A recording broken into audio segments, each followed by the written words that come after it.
Jo li deia a José Antonio Marina si li sabia greu que li féssim la pregunta del dia. José Antonio Marina, bon dia, benvingut. Buenos días. Moltes gràcies per ser aquí.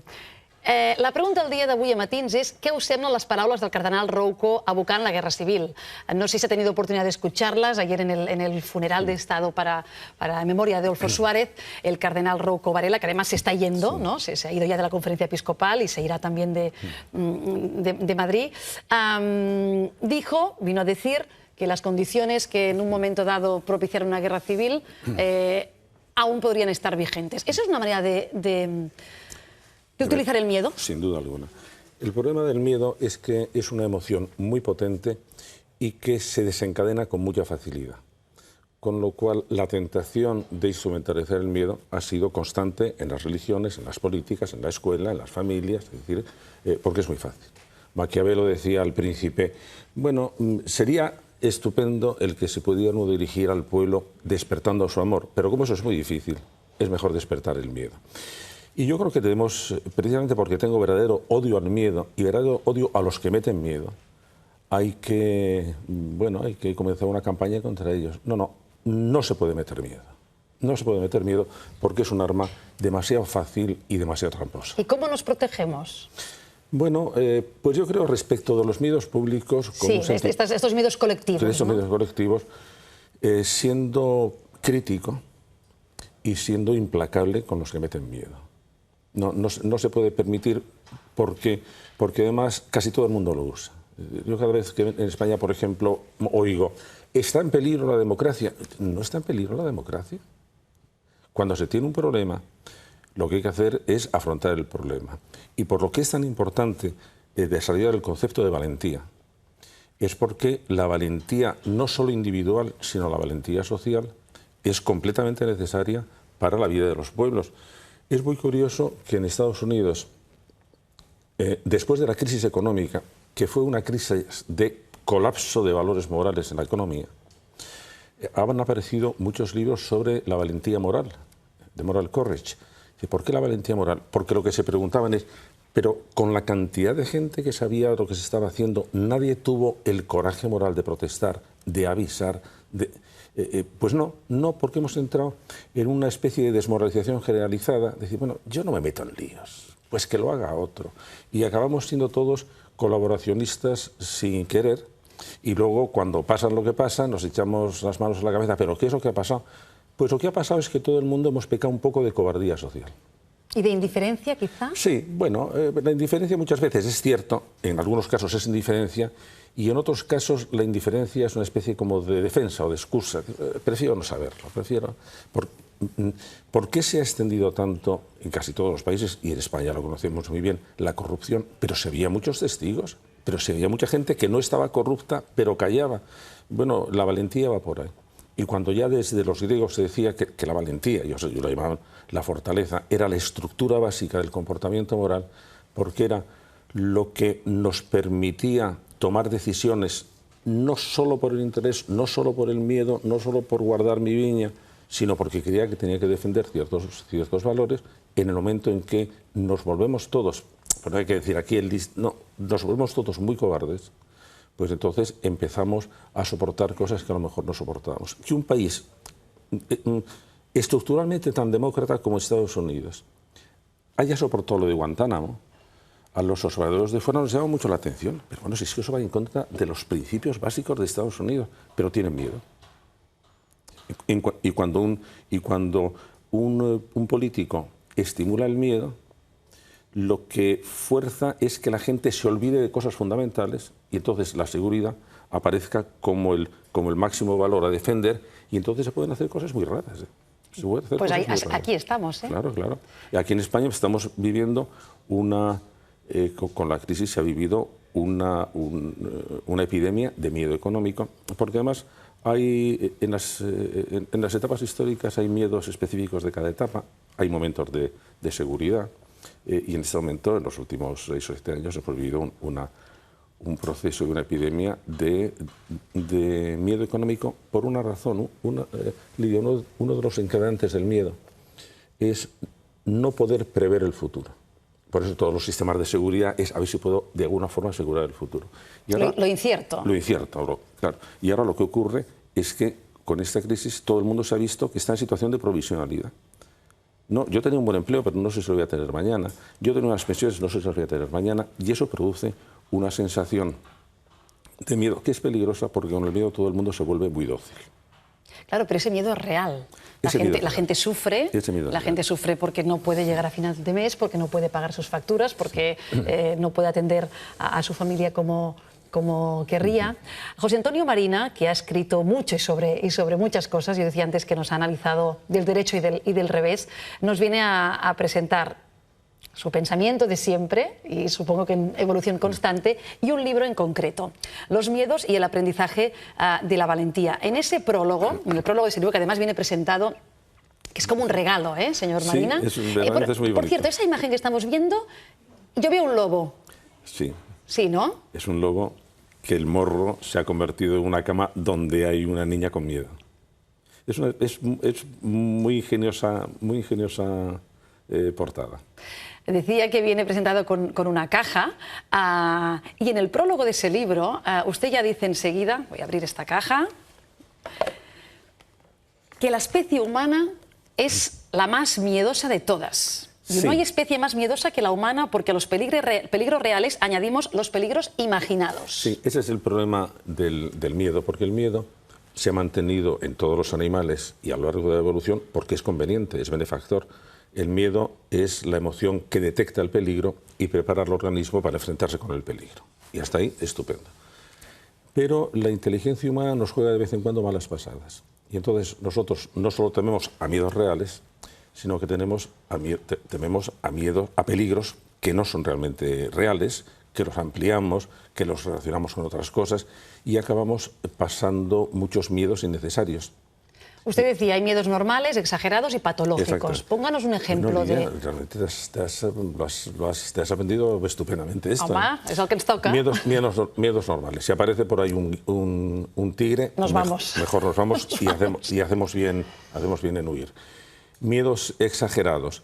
Por ejemplo, una persona, todos debemos tener miedo a la enfermedad, pero hay personas que de repente tienen un miedo a coger una enfermedad que les hace estar siempre llenos de precauciones, no tomar muchas cosas, están muy preocupados por la enfermedad y entonces pues, eso reduce su capacidad de acción. Miedos patológicos, la hipocondría, que son las personas en que el miedo a la enfermedad verdaderamente les incapacita para vivir y vamos, eso es enfermedad de psiquiatra. El miedo al contacto social, el miedo a la evaluación social. Hombre, todos tenemos miedo a lo que piensen de nosotros, a las personas que nos importan, pero hay algunas personas en que el miedo social es tan sumamente grande que no se atreven ni siquiera a ponerse en relación con otros, a empezar una relación, a comer en un restaurante, y en algunos en que eso les incapacita ni siquiera para salir, porque es que en el momento en que tienen que estar en contacto con otra persona, se bloquean, son incapaces de hablar, se ruborizan, que es un miedo muy específico, el miedo a ruborizarse, porque es verdad que hay mucha gente que lo tenía. Tennessee Williams, el gran escritor, tenía desde jovencito miedo a ruborizarse cuando estaba en una situación social. Entonces, el patológico es el que hace muy difícil la vida normal. Los exagerados, los que permiten la vida normal, pero hacen que lo pase muy mal la persona, y los miedos amigos, los miedos lógicos, son los que responden a un miedo real. Claro, ¿cuál es la dosis justa de miedo que usted decía que la necesitamos? Pues depende de cómo esté adecuado al peligro. Es decir, hay una adecuación del miedo al peligro. Entonces, si tengo más miedo de lo que el peligro es... Por ejemplo, hay muchísima gente que tiene mucho miedo a decir que no. Bueno, algunas veces puedes tener miedo a decir que no si sabes que la otra persona va a tomar represalias. Pero muchas veces es por un vago sentido del qué dirán o de voy a defraudar a esta persona, que a lo mejor no me importa nada. Pero se producen unos mecanismos muy exagerados del miedo. Entonces, lo que hace que el miedo sea miedo amigo es el que me ayuda a vivir mejor, porque me avisa de lo que realmente es un peligro. Entonces, ahora sabemos que casi todos los miedos se aprenden durante la infancia. Entonces, por eso es muy importante el saber cuáles son sus mecanismos para intentar evitar que los niños aprendan los miedos indebidos. Porque los miedos se aprenden, señor Sí, Marina. sí. Eso yo creo que es una de los grandes descubrimientos, es que sabemos. Los niños, hay niños que nacen muy vulnerables al miedo y los van a aprender con mucha rapidez. Entonces, con esos niños conviene estar preparados, porque durante un periodo de 2 o 3 años podemos eliminar de alguna manera esa vulnerabilidad. Luego hay miedos que aparecen evolutivamente y aparecen en todos los niños. A los 10 meses el miedo a los extraños, un poco después el miedo a la oscuridad, un poco después el miedo a los animales pequeños. A los 6 años el miedo ambiguo a los monstruos, porque les dan miedo, pero al mismo tiempo les interesa muchísimo, ¿no? les fascina. Y de manera que esos tienen su momento, su pico de intensidad, y luego desaparecen, y si no desaparecen es cuando debemos hacer algo para que desaparezcan. Pero hay miedos que se aprenden, y los miedos se pueden desaprender. Y por eso, en todo lo que sabemos ahora, que sabemos mucho, por ejemplo, de neurología del miedo, el aspecto negativo es que aprendemos demasiados miedos. El aspecto positivo es que podemos desaprendernos miedos o podemos evitar aprenderlos, que es de lo que se trata. ¿Y es más fácil aprenderlos que desaprenderlos? Sí. ¿Nos cuesta desprendernos de nuestros miedos? Sí. ¿Cómo hay que hacerlo? Sí, bueno, afortunadamente hay una serie de métodos que no son muchos, pero son muy eficaces. Y lo único que tenemos que ver es qué procedimiento hay para cada tipo de miedo.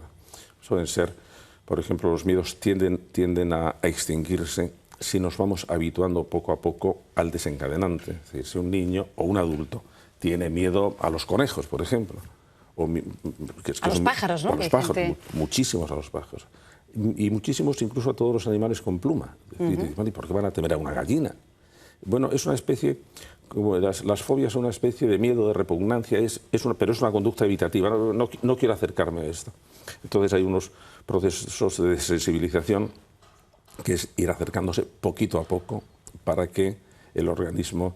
A mí me contaba un especialista de una persona que no solo tenía miedo a los cristales, acercarse a los cristales, sino miedo a dar la mano a alguien que hubiera tocado un cristal. Ese es un fenómeno ya cercano. Es un nicho patológico, lo que se llaman las fobias.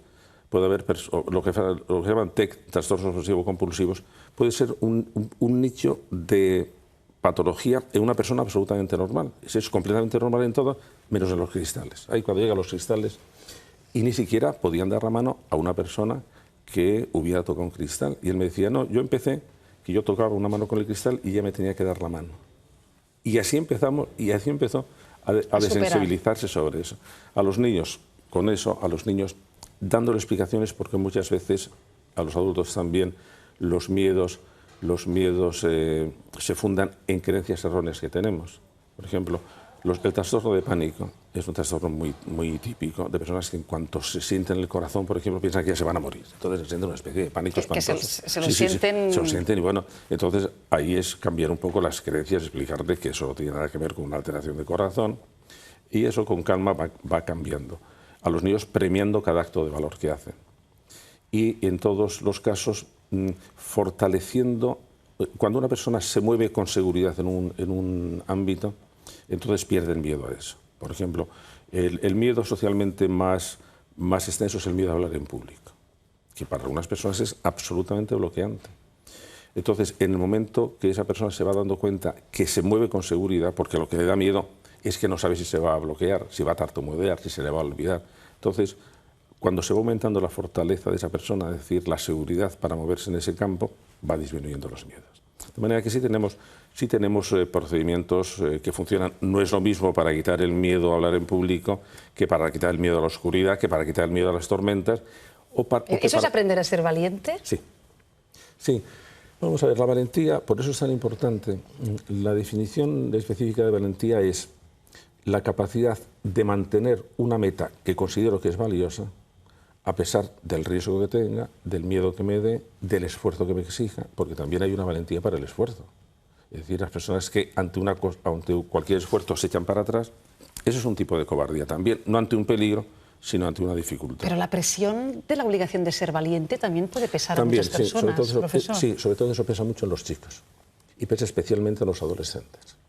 Entonces, ahí sí hay una forma de explicarlo, porque el tema de los sentimientos, por lo que los sentimientos suelen ser más más peligrosos en los hombres que en las mujeres, por ejemplo, el del miedo, es porque no nos han acostumbrado a analizar los sentimientos. Parece que lo de analizar los sentimientos es cosa de chicas. Vaya. Y entonces, no, pero es verdad, lo cual es cierto. Y entonces, lo que conviene es explicar, sobre todo a los adolescentes, que sí les plantea muchos problemas, que una cosa es tener miedo y otra cosa es ser cobarde. Tener miedo es algo que no podemos dominar. Se tiene miedo como se tiene dolor de cabeza. Y por lo tanto, yo no soy responsable de mi dolor de cabeza y yo no soy responsable de sentir miedo. Pero como lo que le estamos diciendo es que sentir miedo forma parte de su personalidad, es decir, si tú tienes miedo, bueno, tienes una personalidad débil y debes ocultarlo. Y entonces ahí metemos a los adolescentes en un callejón sin salida, porque sienten miedo, se sienten avergonzados de su miedo, lo callan, no piden ayuda, y entonces en casos muy extremos puede dar lugar, como aquel pobre Joaquín de Fuenterrabía, que ante un acoso de sus amigos acaba viendo como una solución suicidarse. Lo que hay que decir es, yo no soy mi miedo y por lo tanto debo hablar de mis miedos, porque si hablo de mi miedo, debilito al miedo. Y en cambio, si guardo silencio, estoy absolutamente encerrado en el miedo. ¿Qué pasa, por ejemplo, con las mujeres que sufren violencia doméstica? El acosador, ¿qué es lo primero que hace? Limitar su capacidad de comunicación. No se lo puede contar a nadie. Y entonces está inerme. Y al adolescente cuando le dicen, mira, una cosa es tener miedo, y eso no depende de ti, y otra cosa es actuar según ese miedo, eso ya depende de ti. Eso es, una persona puede tener mucho miedo y, sin embargo, ser un valiente. A todos los escolares franceses se les cuenta una anécdota, igual que nosotros contamos anécdotas de nuestros personajes históricos, y allí cuentan la historia del mariscal de la Turenne, que se considera que era el hombre más valiente de Francia. Entonces, sus ayudantes le vieron una noche antes de la batalla que estaba temblando y se decía él mismo, ah, cuerpo mío, con que estás temblando de miedo, pues si supieras dónde te voy a meter mañana. De manera que, es decir, el miedo es, la valentía es, claro que tengo miedo, porque la persona que no tiene miedo es temeraria y esa, bueno, es peligrosa. Los psicópatas, por ejemplo, no tienen miedo y por lo tanto no responden a ningún tipo de control. No, hay que tener miedos normales, pero en algunas circunstancias hay que saber sobreponerse al miedo y esa es la valentía. En este nuevo trabajo de José Antonio Marina, que está muy enfocado a padres, a educadores, sí, a que sea práctico, se incluye aquest llibre.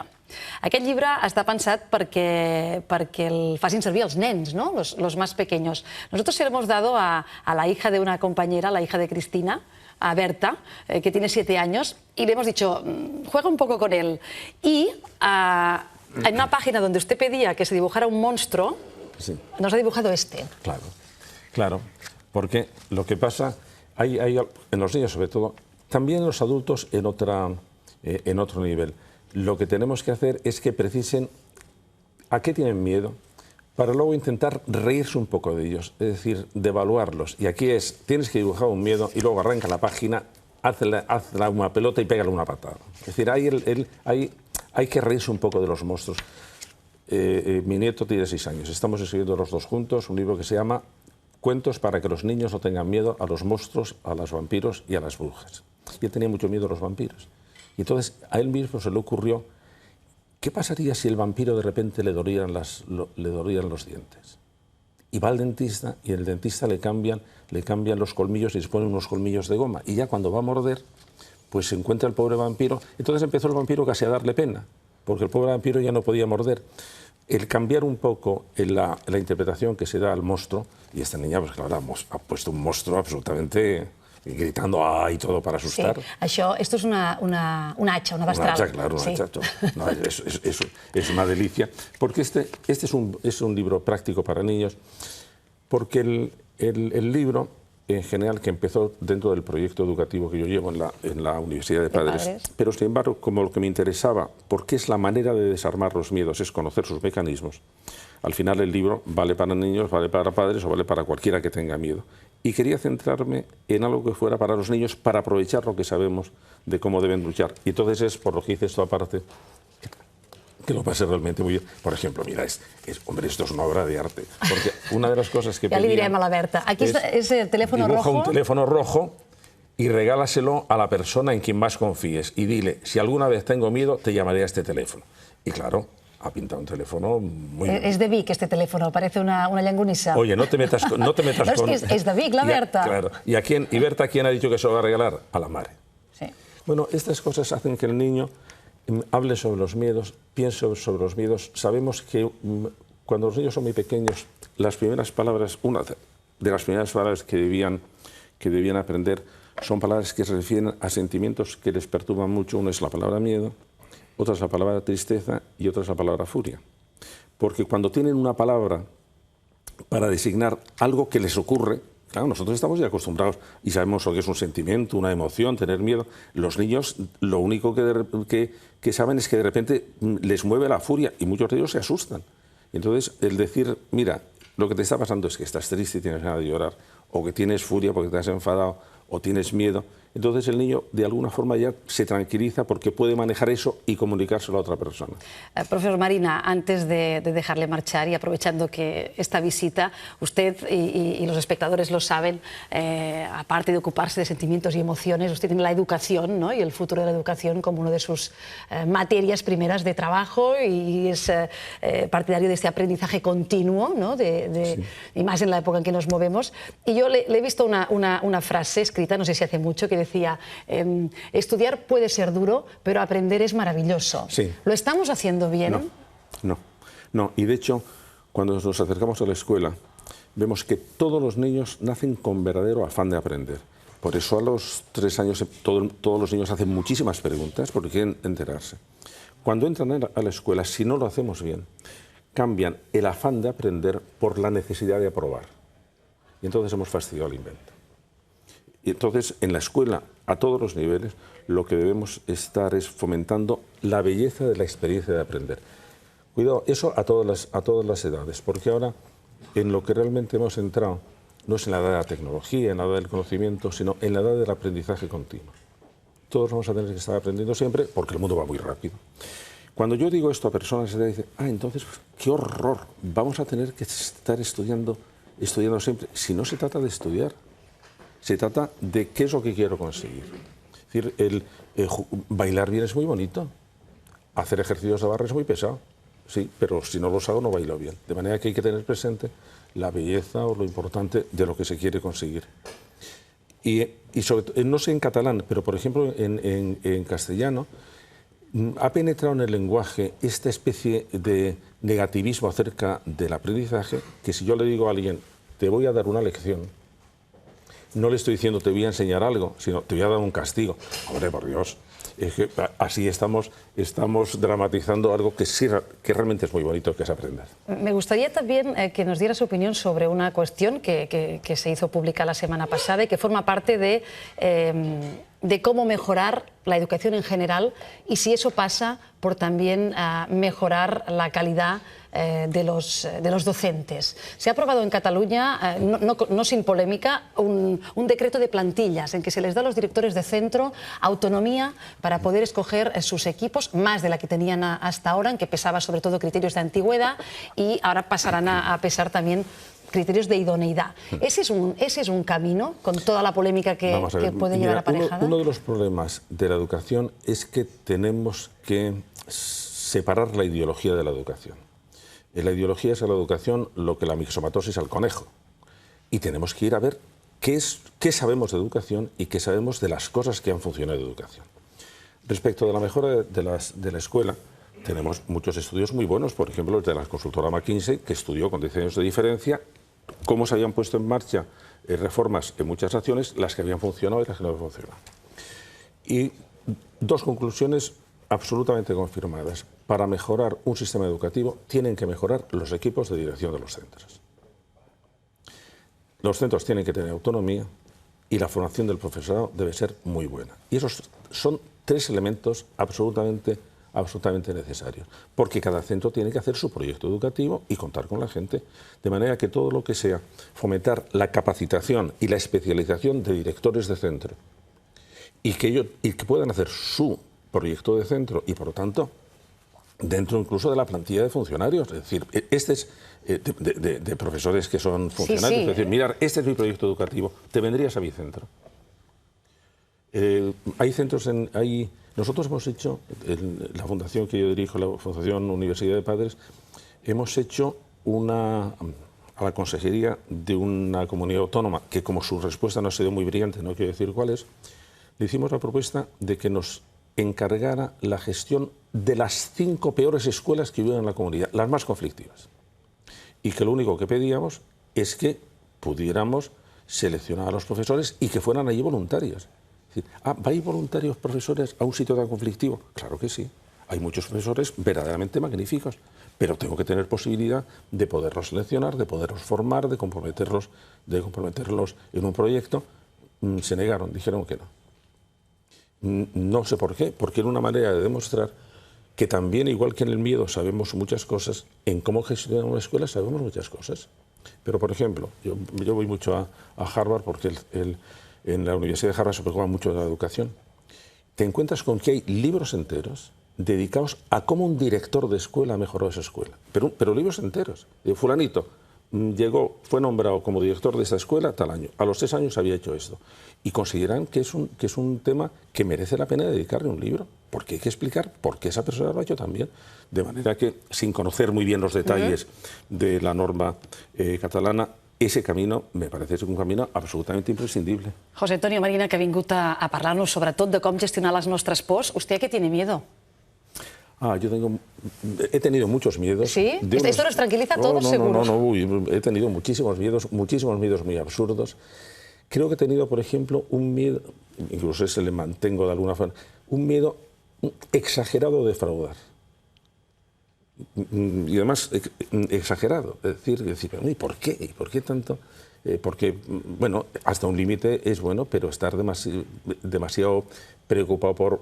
¿Eso no es aquella trampa de convertir las virtudes en defectos? Bueno, las virtudes cuando se exageran se pueden convertir en defectos, casi todas. De manera que hay que andarse con cuidado. Pero vamos, yo creo que ahora la edad te da una cierta... Si tienes suerte, te da ya un cierto distanciamiento, porque bueno, sabes que hay cosas que no tienen tanta importancia. Pero yo durante la adolescencia, por ejemplo, pasé muchísimos miedos muy absurdos. Durante mi infancia también, por una malísima formación religiosa, en que nos metían miedo. Yo recuerdo, había un libro, a ver si me acuerdo ahora, de un cardenal, yo no sé si rumano, polaco, que se llamaba Tiamertot. Y era un libro que nos hacían leer en el colegio que se llamaba Pureza y no sé qué. Una de las tesis era que esto del sexo era muy malo porque se cogían enseguida enfermedades venéreas. Y que incluso bebiendo de un botijo se podían convertir. Y claro, era una cosa que era todo un sistema de tiembla gusano, porque era miedo, y eso a mucha gente de mi generación que le hizo al final decir, ya está bien de meter miedo. Y por eso forma parte, pero vamos... Y si con la edad se cura un poco, también es una buena noticia para acabar. Se ven las cosas en su verdadera medida, de manera que, bueno, ahora en una época de gran tranquilidad. Senyor Marina, professor Marina, moltíssimes gràcies per acompanyar-nos aquest matí. Muchísimas gracias a ti, ha sido una conversación estupenda. Doncs me n'alegro, moltes gràcies. Hemos empezado hablando de un cardenal i he acabat parlant d'un altre, de les lectures d'infància del senyor Marina. La pregunta del dia avui és aquesta. Què us semblen les paraules del cardenal Rouco Varela abocant a la guerra civil? En parlarem de seguida a la taula de